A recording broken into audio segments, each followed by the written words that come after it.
Hi Shimmy Shaker, welcome to Dancer Diaries, and we've got a really important tutorial today. It is all about our posture. So if you feel uncomfortable in your body, either emotionally or physically, then this is a great one for you. I'm going to help you to feel great and move beautifully as well. So as you know, with our basic belly dance posture, we always want to start with our feet hip width apart, our pelvis tucked in and our chest up.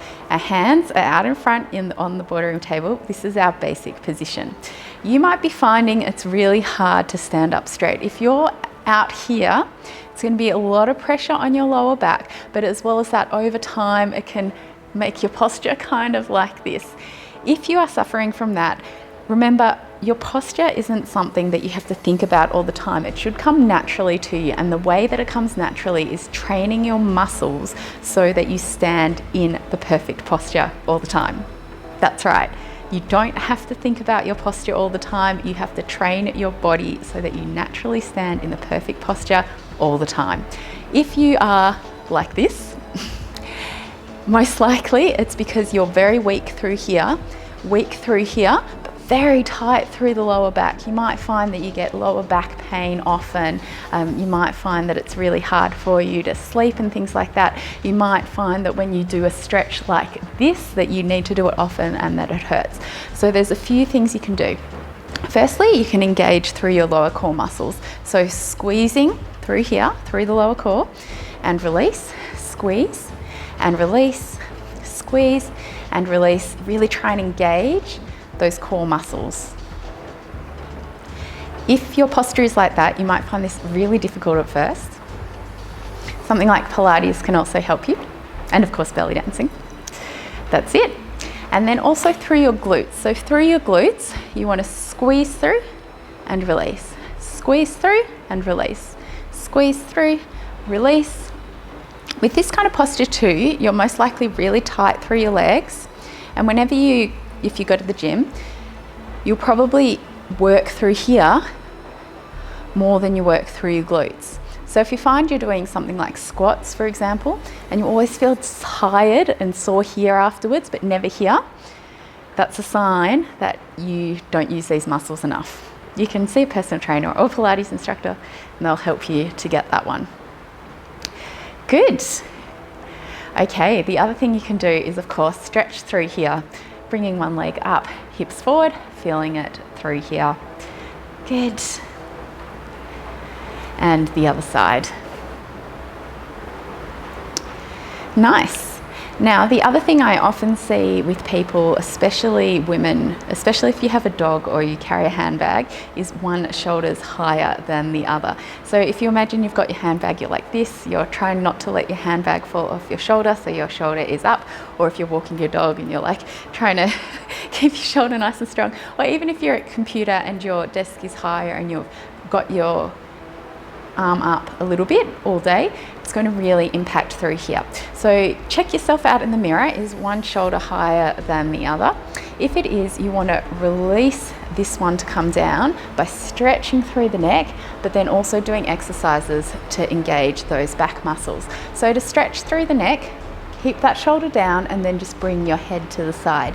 You want to make sure that you're facing straight ahead, so your face is in here but straight ahead, keeping that opposite shoulder down, feeling it all the way through your neck.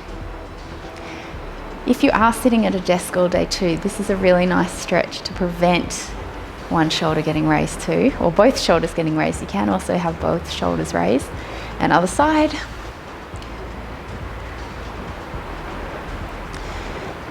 And the other thing you want to do is to make sure you engage the muscles through here, so your back muscles. Let's bring both arms in front, and I want you to imagine you're bringing your shoulder blades down and back, down and back. So I'm not bringing my arms down and back, I'm bringing my shoulder blades down and back, down and back. If you're really tight through here, you'll find this one really hard, but it means it's even more important for you to do it. As you get better at this, you can also get something like a TheraBand and pull it back so that you're pulling your shoulder down and back, down and back. Really engaging on that down and back, like you're trying to bring the angel wings of your shoulders together. Okay, another really common posture is like this. Yeah, that's it. If we have been bike riding a lot, we might be like this, but also if we're sitting at a desk, and it's really hard to belly dance if your posture's like this. You need to be open so we can isolate through our muscles, but as well, it's just uncomfortable for you. So what this often means is that you're really weak in these muscles, the ones that we're just pulling through, but also tight in your chest. If you can open up through your chest, you're going to be able to stand a lot taller, really open up through these muscles. So to open through our chest, we can bring our arms out, release through. If you have a door frame, you can bring this hand onto the door frame and then turn away from the door frame. Feel a nice deep stretch through here. So just imagine my palm is against the door frame. You'll feel it through here.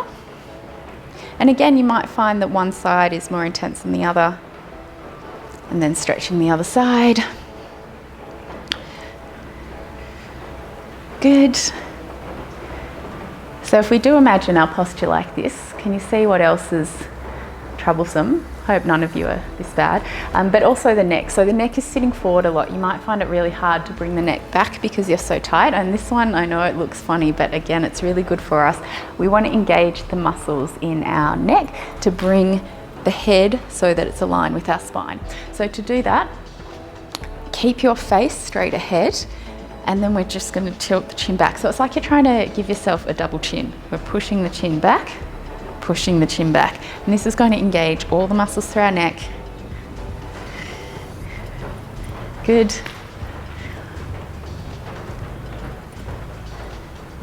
Try to keep your head level. Try not to look up and down. It's straight back. Like you're going, like the typewriter sliding through. Just do a few and then shake it out. So these exercises will really help you over time. You don't have to do all of them, just do the ones that you think are your problem areas. It's great to have good posture because it looks good, of course, especially when you're dancing, but you will feel so much better for it. If you have any specific questions, please ask me in the comments below. If you have any injuries, of course, always get your doctor's okay before you do any of these exercises. Let me know. Does this help your posture? Have you got certain areas you need to work on? And happy dancing.